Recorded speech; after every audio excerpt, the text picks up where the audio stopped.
জামাত না কোন দল, এটা থেকে একজন প্রার্থী হয়েছে 3 দিন আগে নাকি বক্তব্য দিছে যে উনি তো আছে ঢাকার সব সিট বিএনপি নাকি সাইজ করে দিব। ওরা তো ছুরি আর চাকু নিয়ে চলাচল করে, ওরা তো মূলত একটা আন্ডারগ্রাউন্ড পার্টি।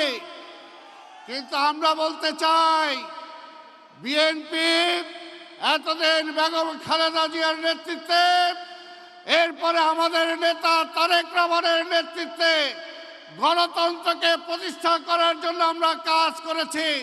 ছুরি চাকু নিয়ে কাজ করি না, জনগণ নিয়ে কাজ করি।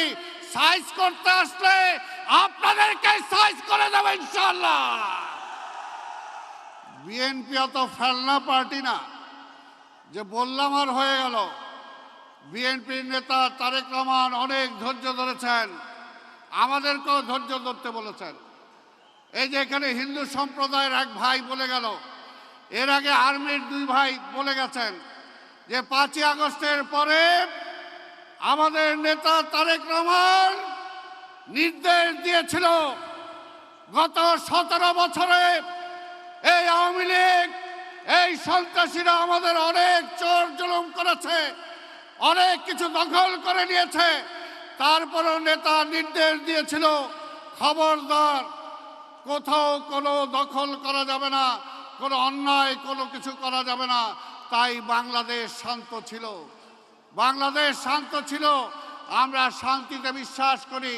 তার মানে এই না যে আবার সাইজের কথা বলবেন আর আমরা আপনাকে ছেড়ে কথা বলবো, ছেড়ে দেব। ওই অবস্থা এখনো আসে নাই। তাই আমি বলবো আজকে শুধু একটাই কথা, আমাদের নেতা তারেক রহমান ইতিমধ্যেই তিনি প্রমাণ করেছেন যে তিনি শুধু বিএনপির নেতা না, তিনি বাংলাদেশের নেতা। ইনশাআল্লাহ আগামীতে এই অঞ্চল থেকে যদি আপনারা তাকে ভোট দিয়ে নির্বাচিত করেন, আগামীতে তিনি বাংলাদেশের প্রধানমন্ত্রী হবে ইনশাআল্লাহ। তাই আপনাদের কাছে ভোট চাই, ভোট চাই সকলের, মা বোনদের, ভাই বোনদের, খালা খালুদের, মামা মামিদের, সবার ভোট চাই। একটাই কারণ, দেশটাকে রক্ষা করতে হবে, গণতন্ত্রকে রক্ষা করতে হবে। ওই ধর্ম নিয়ে যারা রাজনীতি করে তাদের হাত থেকে দেশটাকে বাঁচাতে হবে। সেই কারণে আমরা আমাদের নেতা তারেক রহমানের পক্ষে আপনার ভোট চাই।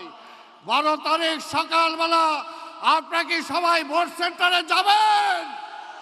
যাবেন আপনারা? রাজি আছেন সবাই?